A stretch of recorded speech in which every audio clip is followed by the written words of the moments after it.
From training to performing, join our big league conversation. Welcome to the CSP Elite Baseball Development Podcast with your host, Eric Cressey.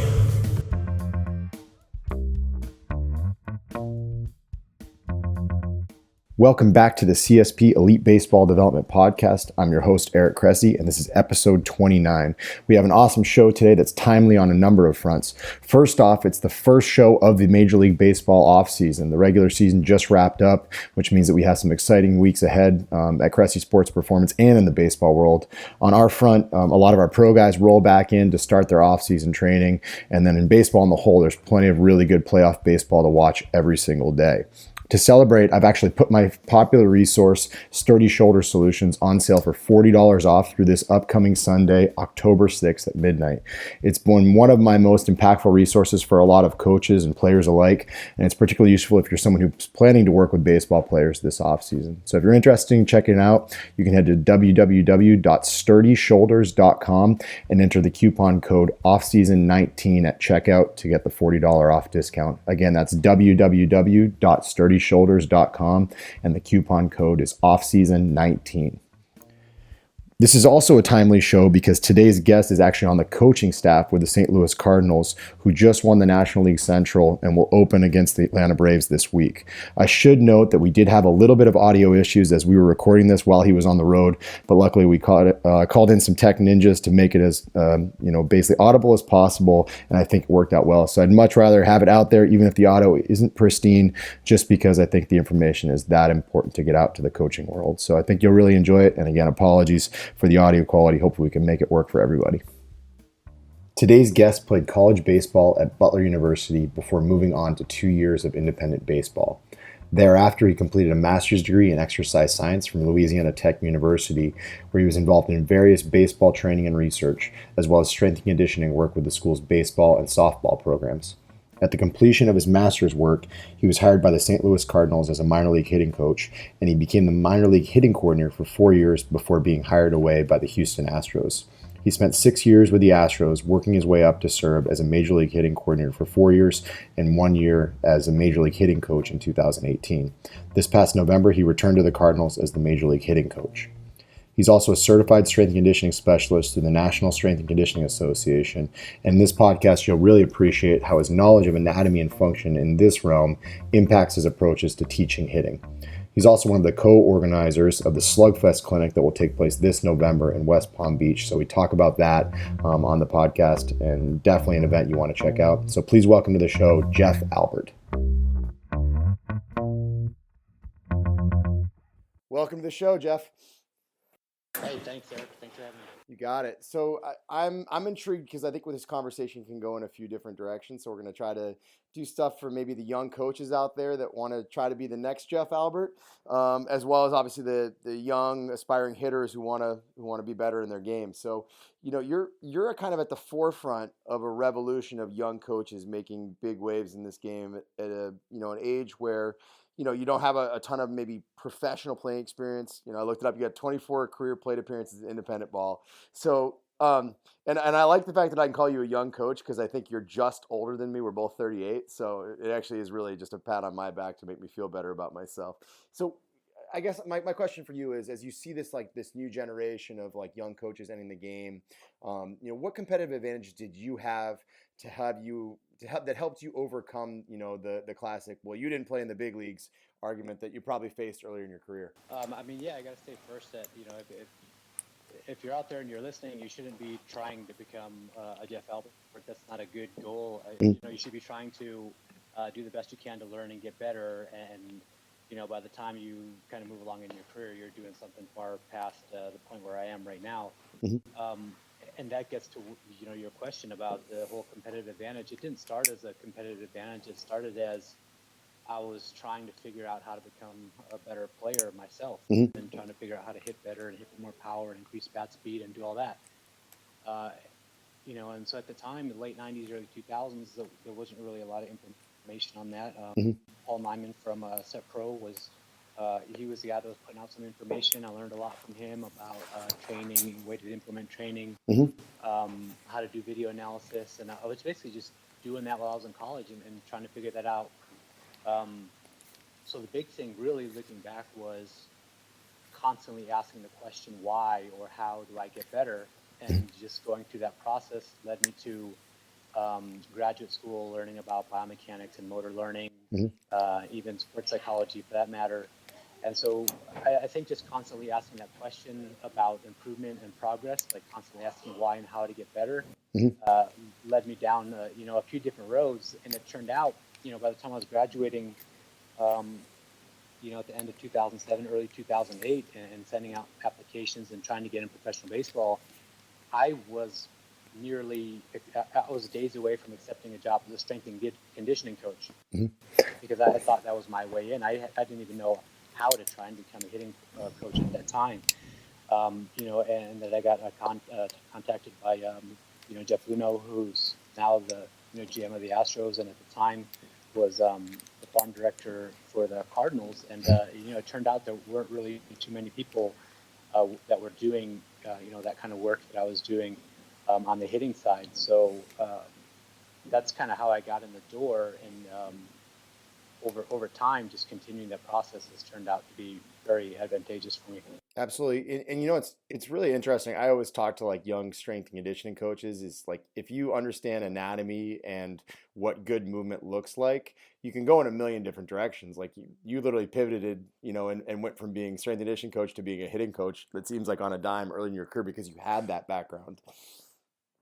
Yeah, I think that, like in baseball, it's much different now, but like early on, if you were a strength conditioning coach, strength conditioning was um, kind of still in the early stages, I think, in Hmm. professional baseball. So you kind of stay in the weight room and don't say too much about the hitting or pitching or whatever, Hmm. kind of stay in your lane type of thing. But I looked at it as like, man, we're talking about this very specialized thing in the swing, but um, we don't know enough about general anatomy or movement, or like say rotation pattern of the hips, stuff like that. And so I was able to find that, or find more information on that, much more in different areas. The whole idea of lateralization, Hmm. from strength conditioning, from the golf world. So that was, I felt like, a huge advantage and a huge resource for me, coach. Like, I knew where there was kind of a lack of information. I knew how to kind of go to other sports, whether it was maybe track and field, something like that, Hmm. to find information that was lacking in my area. Absolutely. And in spite of the fact that baseball itself changes dramatically, or at least the way it's watched, the way it's analyzed, 5 years ago compared to now is light years differently. Certainly quality movement, anatomy, these things don't evolve dramatically over the course of time. So with that in mind, like when you're talking about young coaches, what are the traits that you had back then that you also maybe look for now? When you interview, basically potential minor league, candidates. Like what are you looking to see that makes them stand out? And on the other side of things, what are the biggest holes that you see in the resumes of people that want to chase the professional dream? That's really good, because I get, when I do kind of clinics and stuff in the off season, or just come across coaches that contact me or whatever, they're kind of asking that question about how to get in the door. And I think the biggest thing is like, that's not, I feel like that's not the right question to be asking. Hmm. Or you shouldn't be spending a lot of time asking a question. You should be spending more time just doing stuff, Hmm. coaching, whatever you can or wherever you are. So, for example, like in my story, I wasn't coaching, but I was in graduate school, and I was a graduate assistant in the extra science program. So I had to actually like teach classes that I knew nothing about, like racquetball and tennis Hmm. and classes and stuff. But I had to, I was helped out with strength conditioning, baseball, softball, and I basically just volunteered to do like video analysis with the baseball team. Hmm. And I did an internship with the independent league team, and just was like jack of all trades for them: strength conditioning, pitching, hitting, video, like you name it. Hmm. So I just did as much as I could where I was, Yep. and then put all that stuff together and just basically just blasted it out. I was just sending anyone and everyone I could find, like kind of sending them information and telling them what I could do, and what I was looking to do. And I think when I see someone that's doing that, like someone that's just out there trying to do a good job or be innovative where they are, that's the thing that's really attractive. Yeah. Opposed to, if you're coming up to me and you're asking me, hey, how do I get my foot in the door? Yeah. I mean, that's fine, but if there's nothing behind it, like you really haven't done any work to like grow your skills or try to basically like build up anything that looks like something like a resume, then it just looks like you're not really like doing the work that's going to attract basically like someone that wants to hire you. Absolutely. And I'm actually kind of curious. So first off, I noted that you taught spin classes, and that would explain why you're always throwing airdyne challenges at me on the bike in the off season. So aside from that, so think about it this way, right? Right now, baseball it's kind of in an interesting transition time.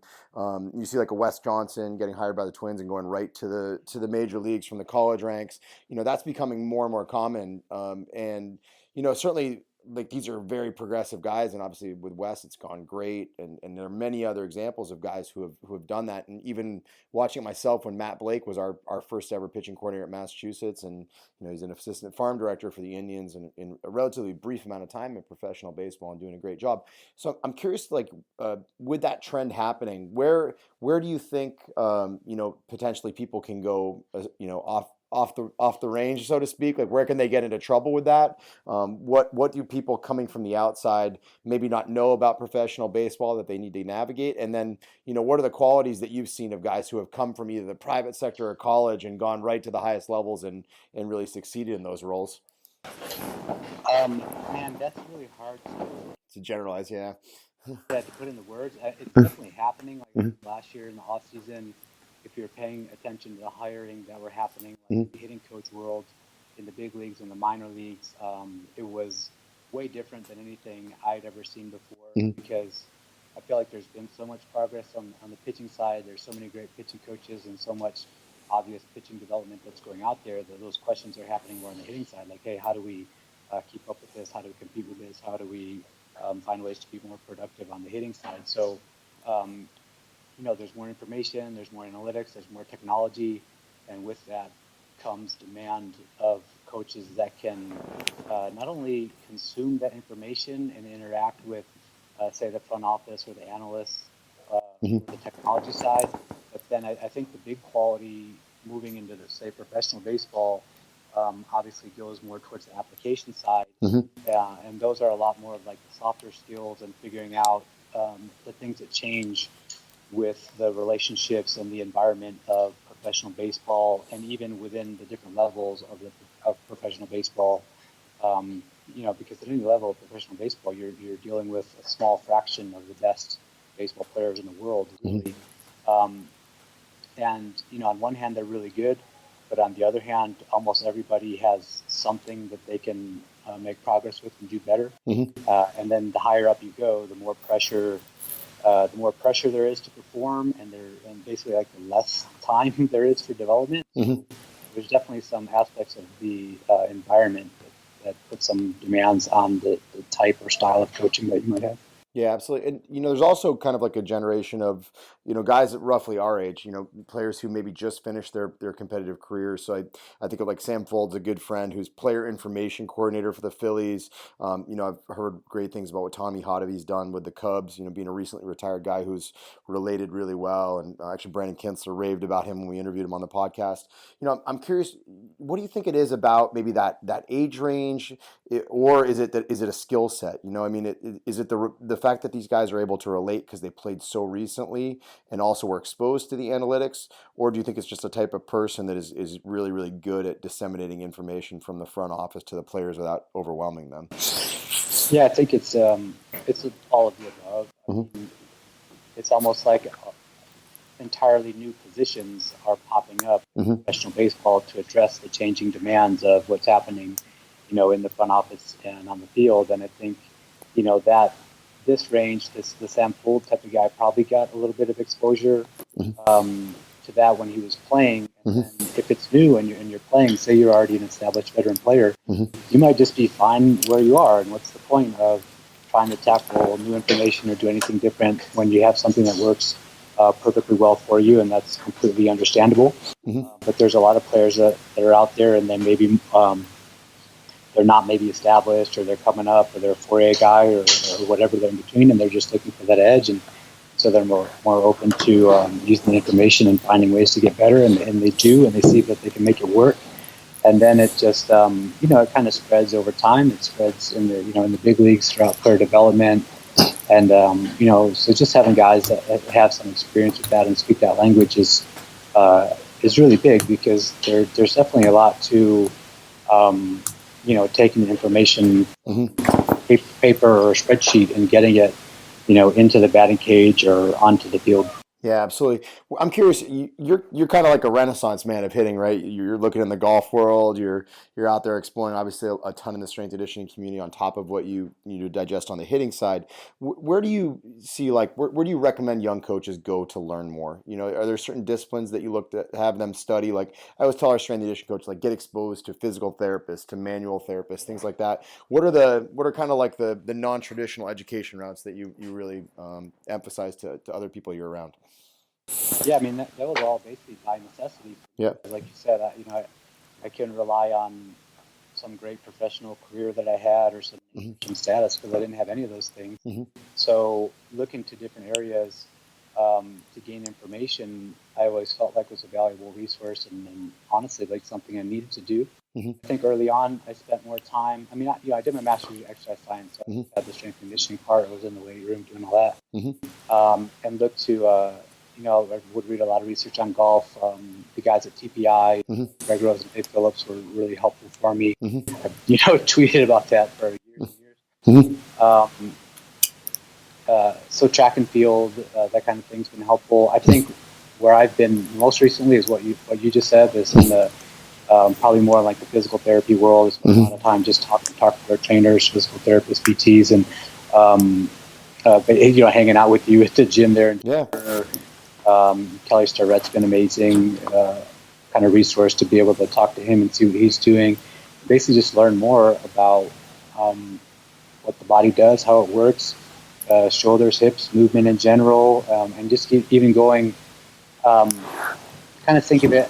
I don't know if there's more of a technical way of Hmm. describing this in the strength conditioning world, but I kind of see it as like this pyramid, right, where you have this very specific skill, say your actual swing, or you're hitting at the very, very top.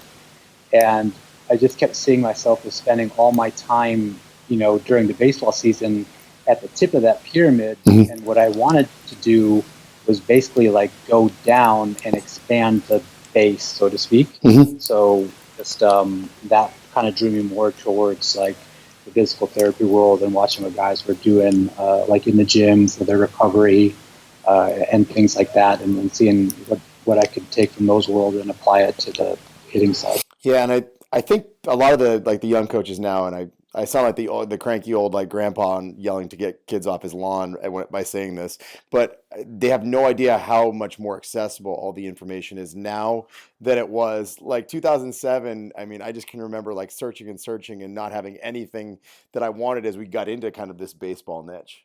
So it's so much more accessible. But I think the other one that I'm actually curious to get your take on. So as a frame of reference, like earlier this year, I was in St. Louis to do a seminar, and I came by to basically my first trip to Busch Stadium. And literally while I was there, I talked to you, I talked to Ollie, I saw Thomas, the physical therapist. I've interacted with Jason. He's been to the facility. Basically we've had like a really good rapport with the Cardinals. In fact, Shane, my business partner, has done some soft tissue work and all that. Rob Butler's been by the facility. It's so wild to me because 5 years ago that never would have happened in any organization. The open mindedness has changed so dramatic, and it's not just obviously Cardinals, but like really across baseball. Where nowadays, like you have GMs that are visiting like private facilities like ours. What have you noticed the same thing? Is it just one of those things where all of a sudden you've been able to have so many more resources at your fingertips, or is that something? It, Yeah. it's so much different. I mean, I'll just speak to here. So I Hmm. was in the minors with the Cardinals, Hmm. 2008 to 2012, and I went to Houston and came back. and they've done a really great job here doing exactly what you said on Mhm. the performance side, building that out where it's so much more integrated and the resources are so much better. So, I mean, I know I have access to whether it's, Dr. Butler or Jason Judd on the Yeah. performance side, and I can be talking to them about um, kinematic sequence or, screening, power output, range of motion, whatever the case is. I Mhm. can say, hey, check out this guy's swing. Look what he's doing here. What do you think? Look for this in the gym. And they'll give me their opinion, and we'll go back and forth and just have more of a kind of complete look at what the guys are doing on the field, in the weight room, and their preparation every day. So it's changed dramatically. This is my 12th year in professional Mhm. baseball, Mhm. and it's night and day from when I started.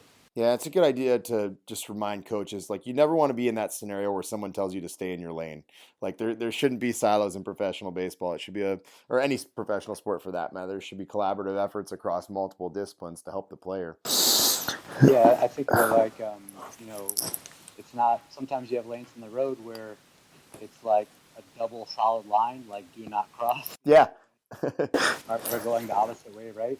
Mhm. Now it's much more like a single dotted line where you might have your lane, right? But Yep. people cross over, and it's not two going in opposite directions anymore. It's getting widened, so now it's a four-lane highway with Mhm. all the departments going in the same way and dotted lines where you can cross over. And so, I mean, that's a big thing if you're on either side, if you're a young strength conditioning coach, if you're a young hitting coach, being able to kind of speak the language, so to speak, for Mhm. the other departments is a big deal. Mhm. That was really helpful having that background for me, just being able to, in baseball and hitting, it's really hard to have, you could say some general things like, stay back or stay inside the ball, and Mhm. everyone has a different definition to that. Mhm.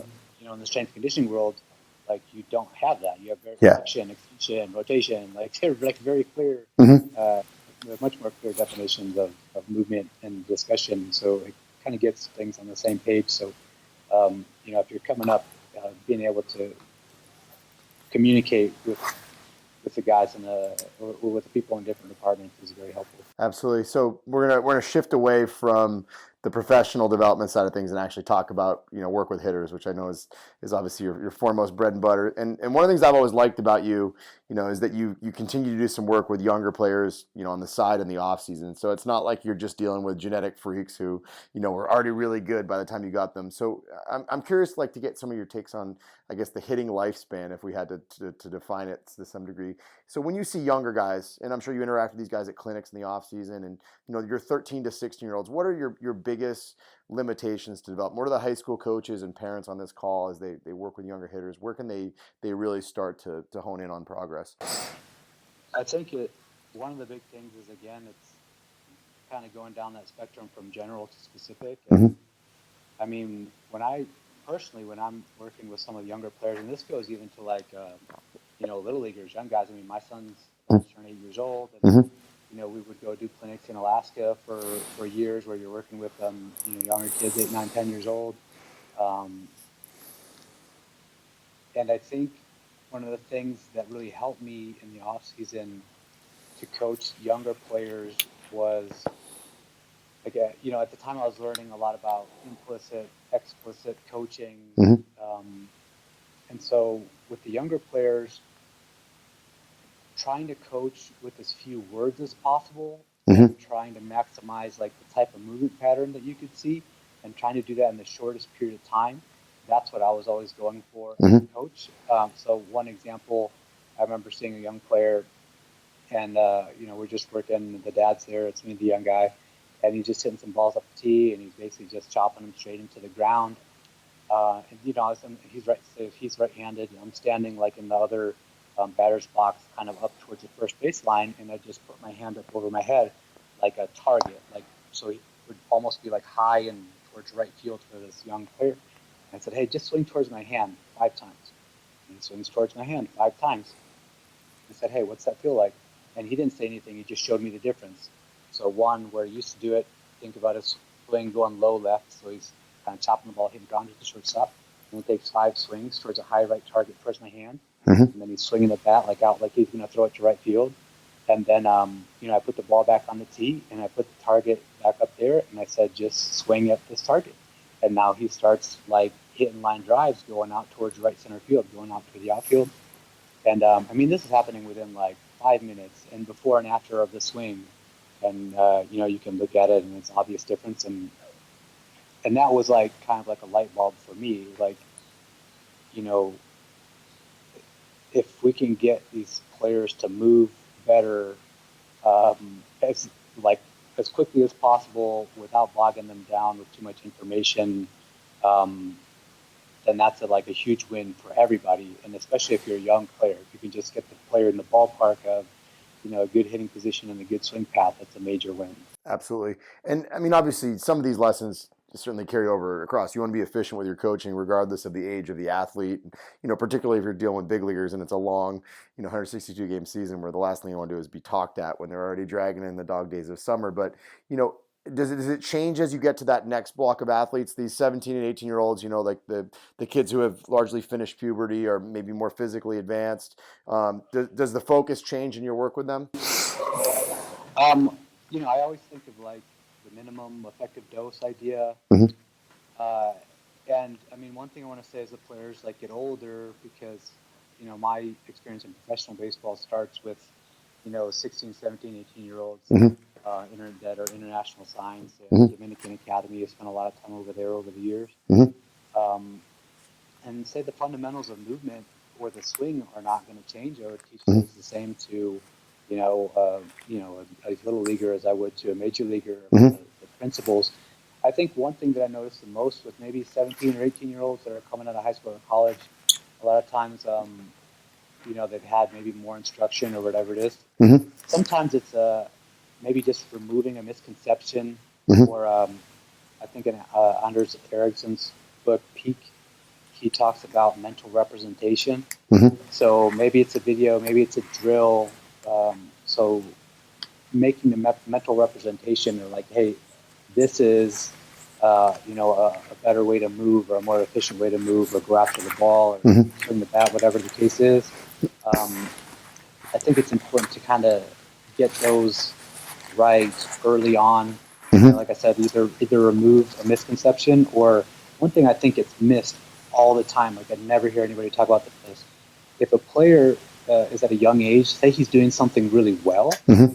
it is so important to nail that and make sure that player understands what he's doing well. Yeah. He can kind of build on that and not lose it, Mm-hmm. not like jump around, or say when things kind of go off, like he knew what he was doing in the first place that made him good. Mm-hmm. That's a big one that I almost never hear anybody talk about. It's true. Coaching is so much about basically identify the faults, comment on the faults, fix the faults. No one ever talks about keeping the good stuff the same.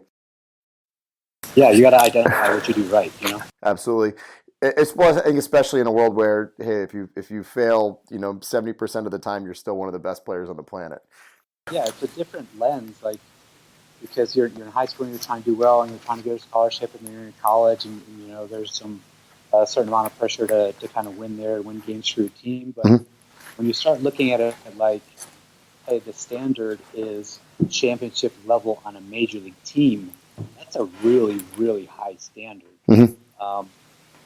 And that makes it so where, like, hey, you're the SEC Player of the Year, or you won the batting title, or you're a high school American or whatever, and you come in the draft, and it's like, hey, that's great, and you're a super talented player, but hey, we got to start working on like either identifying the things that are really strong and we want to build off of, or hey, maybe this is a thing that you're really going to have to start working on in your minor league development, so you're ready to roll by the time the lights come on in the big leagues. And the thing that I think is always interesting, I'm really intrigued at this perspective for you. So, like, is the 18 to 22 demographic where guys are first entering college and pro ball. So, I mean, I was with Team USA in 2015 when the 18U national team won the gold medal in Japan, and we won. And I mean, that team had Mickey Moniak in center field. He was a first overall pick. It had Will Benson in right and Blake Rutherford. They were left and right field. They were both top 20 picks. Like, you could go around and pretty much every one of those guys now is either in pro ball, or is still at a big time D1 university. And like I just remember going to Asia for the first time, and none of these guys had ever seen like legit splitters. I mean, we had guys that missed balls by 1.5 feet, and these are like literally the best players on the planet. So it was kind of a good reminder, like, hey, there are a lot of kids out there who also happen to be the best player in the history of their town, and when you get to pro ball, that's literally everybody. So I'm curious, where do players get surprised the most when they get to, pro ball, and maybe the tag along to that is, what's the lowest hanging fruit for them to get better? It's hard. I think the lowest hanging fruit is one of the most important things is just that mindset. The whole growth mindset idea that most of those players got there because they worked at something for a long time, really hard. And if you switch it from the prideful thing of being the best in your town or the best in your school or whatever towards, hey, I'm just going to keep this process going. And I know that maybe if there's something that I'm not as strong at, if I just work hard on that like I did on these other things, then I'm going to make progress on that. So once the players just really start believing in that mindset and that process, then it becomes really fun. Then you're just like, this is like the Ryan Holiday, ego. Yeah. And the obstacle is the way. Now those obstacles are become the things that like launch you forward. So I think that mindset is huge. There's a I don't want to like throw out names, but I've seen a couple of young players with, all the talent in the world, top draft picks, top high school players, top college players, and they come in with that mindset and they really just knock it out of the park. And just continue getting better and better and better, as opposed to like, feeling satisfied of what you are, or where you are, or, just like, not quite having the willingness to take on some of the challenges. So sometimes, you never know when that is going to come, like in the minor leagues, whether it's like in rookie ball or AA or AAA. When's that player going to struggle for the first time? I always felt like the sooner the better, because you just get over it and you just learn how to start working on the things you need to work on, as opposed to, just feeling like you're the best athlete on the field all the time. And so the mindset thing is a big deal. And hopefully the player is ready to go after whatever obstacles come up. Yeah, and is that? I mean, there's lessons there on the training side of things. I know you're an advocate for like random practice and letting guys fail a bit on the pro side, even when they're taking swings in December and all that. It's not just about having like these crisp, perfect rounds. Like you'll have guys swing and miss on curveballs in December. Like, is that a lesson that you think really needs to get pushed down to the lower levels, just to expose those, especially the really good players, to failure more often? Yeah, I mean, it's a really interesting question. I think about it all the time in terms of the hardest thing about that really, you could set up random practice and you can make practice more difficult. But goes back to what you're asking about, the unique part of, say, coaching in pro ball. So this is what's different. One thing that's different about kind of doing that, setting that up in the off season, in college or high school or whatever, is that like, in pro ball, when you're doing that in season, you're doing that in a competitive season. Yeah. With a lot on the line all the time. Exactly. If you're beating guys down in practice, that's not maybe the best strategy in terms of like confidence and getting guys mentally ready for the game. So, I think that's a really interesting topic. Absolutely. We need to learn a lot more about in professional baseball. One thing I really love on that was from The Rise of Superman. I don't really know how to quantify this, but there's the first person I heard throw out a number. He talked about difficulty of practice or deliberate practice being like 4% more difficult. So I think of that in the training world. Say you squat 300 pounds and you have your percentages and do whatever. So you know how to make it. You know how to make it 4% heavier. Yeah. You just do the math. It's hard to kind of quantify that in baseball, but I think the idea is, you want to make it challenging, but you don't want to like blow guys away, right? That's a great point. I mean, it's such a fine balance in a sport that has so much failure versus, something where that, maybe there's something you can do motor learning wise that might bring them, a little bit more success. So, I mean, I feel like I've seen that too, where, there's been times where we've set up practice and made it really difficult, and then you're not seeing a lot of progress. So someone said this to me not too long ago, where I read this somewhere, where they just talk about the point of practice being to improve the outcome in the game. not just to be like practice all-stars, you know? Yeah. I feel like I'm super guilty of that. I got to keep that kind of, front of mind for myself because, if we're practicing something and we're not getting the outcome that we want in the game, then you got to make a real decision on, are we going to keep going down this road or are we going to make an adjustment? Yeah, and I'm actually curious. So we had Bobby Tewksbury on several episodes ago, and I asked him, in light of kind of the pitch design revolution that's happening and how much harder it is to be a hitter in the big league level, obviously the game has changed dramatically. We're seeing a lot more strikeouts. We're seeing a lot more home runs. This year the Twins set major league record for home runs before August was even over. And I asked Bobby, where do you see the game going in the next few years? And he said, he thinks that you're going to see guys having two different swings depending on type of pitcher they're facing and the counts and things like that. And I'm curious to get your take. Where do you see baseball trending over the next few years, and how can hitters work to keep up with this pitch design trend that's basically taking over baseball? And I'd love your thoughts. Yeah, I mean, it's really annoying. Pitchers are throwing harder than ever, and they're Mhm. throwing like more off-speed pitches than ever. Like Mhm. I don't even know. There's multiple teams now this year. Teams like the whole team in the major leagues is throwing like more than 50% off-speed pitches. Mhm. Yep. Uh, average fastball is like up close to like 93 miles an hour, and Yep. average fastball in the bullpen is like even higher. And so, I mean, on one side, it's good for the development because it forces the issue on the need for development and Yeah. efficiency in terms of the efficiency of the swing path, bat speed, quickness, the whole thing. Um, Making sure you're working on, say, different parts of the strike zone or using the whole field or the quality of your batted ball. Mhm. All those kind of come under the microscope. And so I think in general, um, the, the skill set of the hitter not only needs to become better, but needs to become more well-rounded. Mhm. Or if you basically have more of a strength, say, um, say you hit the ball 115 plus miles an hour, which is crazy hard. Mhm. Um, your strength needs to become more extreme, Mhm. or like it'll be. I feel like it'll be harder to be one dimensional unless your one dimensional is just out of this world. Mhm. Um, so definitely getting tough if you are paying attention to what's going on in the pitching world. They're getting pretty good. Oh, no doubt about it.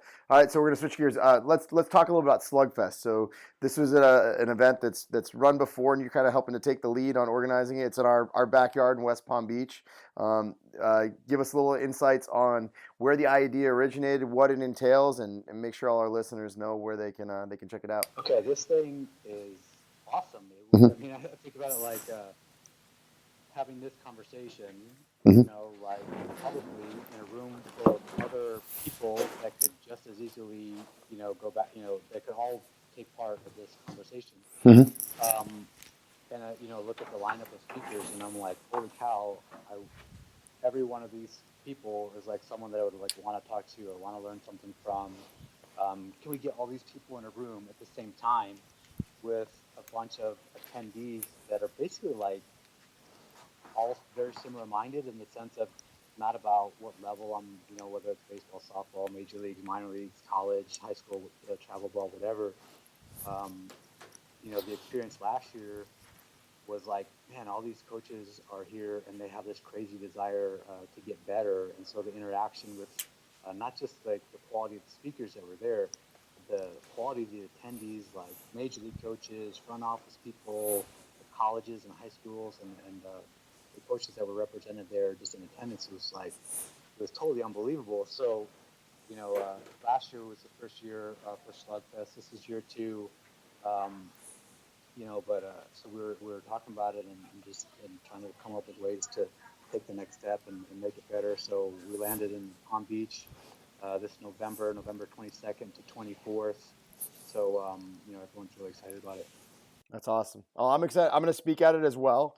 Very, very cool conference. I'm way out over my skis with some of the talent that's on this lineup, so it'll be cool to be a part of it. You can check it out at slugfestconference.com. and it's November 22nd through 24th. It's a 3-day event in West Palm. I can tell you that there's no better weather on the planet than West Palm in November. So if you're in a cold weather climate and you're looking for a reason to escape, that's definitely a good spot to not just get educated, but also from a pure networking standpoint. Events like this, Pitchapalooza, a lot of these events are really, really good just for getting around people who may be in pro ball or college ranks, just to make some connections and learn how you can advance your career. So really good spot. That's a big deal. I talked to so many young coaches last year, that were asking those questions about moving forward with their career, wherever that is. Some guys were wanting to move through the college ranks. It really came about with Tyler Jeske and Dylan Lawson, who were in college at Missouri State and Missouri, respectively, at the time. And they kind of the idea for Slugfest was born last year. And then I spoke there and was hanging out with Holly Marmol in the crowd, and we just all got together and we're like, how do we keep going with this thing and make it better? So, like you said, slugfestconference.com. The lineup of speakers is up there already. Go check it out. We got representatives from like front office, from technology world, Major League Baseball, minor league baseball, baseball or college baseball, college softball, you name it. We're bringing them all together in West Palm Beach. Is a pretty sweet location for it. So looking forward to it. Yeah, absolutely. That'll be great. So folks can find you on Twitter. It's Jeff M. Albert. I always like your Twitter because you're always sharing. You're like a curator of good content, whether it's fitness stuff, hitting stuff, good reads that relate to both. So it's JEFFMALBERT. Jeff, this is awesome. Thanks so much for coming on the show. I appreciate it. Yeah, I tweet a lot. I tweet a lot of books. You can send me questions or messages there. And the Twitter for Slugfest is at Slugfest 2019. Awesome. Well, we will spread the word, and good luck the rest of the way with the Cardinals, Jeff. All right. Thanks, Eric. Appreciate it. Thank you for joining us for another episode of the CSP Elite Baseball Development Podcast. If you enjoyed this episode, we'd be thrilled if you'd consider subscribing to the podcast and leaving us a review to read on iTunes. We welcome your suggestions for future guests and questions. Just email elitebaseballpodcast@gmail.com. Thank you for your continued support, and we'll see you next episode.